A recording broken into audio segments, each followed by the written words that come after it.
Hi, I'm Mark Wright. I'm an employment support advisor at RSBC, and it's my job to help people find work. I guess if you're looking for a job, then you're going to be in pretty much the same position as a sighted person. And most of the things that you'll need to do will be the same as a sighted person. But there are a few things that we might need to think about doing differently in order to get the best result for you. So the first thing to do is to begin by making a list of your strengths and weaknesses. What are the things you're good at? What are the things that you're going to be able to offer an employer? When you're thinking about strengths, it's literally everything that you're good at.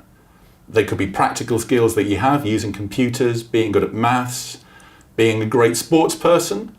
But think also about your soft skills, about the things that maybe aren't always so obvious.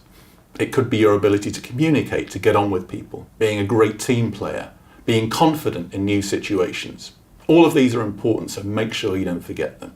When you make the list of your weaknesses as well, always remember that a weakness by itself needs to be turned into a strength. So think then about how we can do that, about how we can transform that weakness into a strength.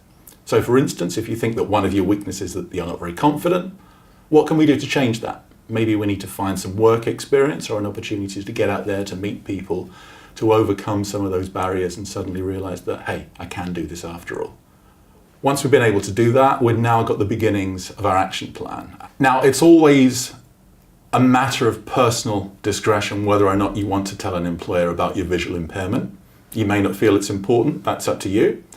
But if you do tell the employer, then we need to present it in a positive way. And we need also to think about the strengths that that can show. If you've had to live with a visual impairment, what are the things that you've learned to do in order to do that? You'll probably learn how to use all sorts of assistive technologies that the sighted world is completely ignorant of. That's a strength. You probably have had to learn issues around mobility and finding a way around and just the general day-to-day business of independent living. Those are strengths, and those are things that employers are going to be really interested in. So think about that, and let's talk about how we can develop that into a positive supporting statement that will show your employer that we understand our visual impairment, that we're proud of it, and we know how it can benefit them as an organization. Once we've completed this process, we should now have a really strong statement, and we should have a strong profile. We know what we're good at, we know what we've got to offer, we know how to sell it to an employer.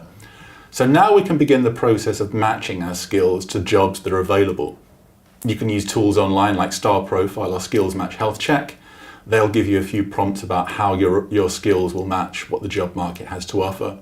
You may also find out from talking to friends and family, people you know who are in work, how your skills might transfer across to particular job roles.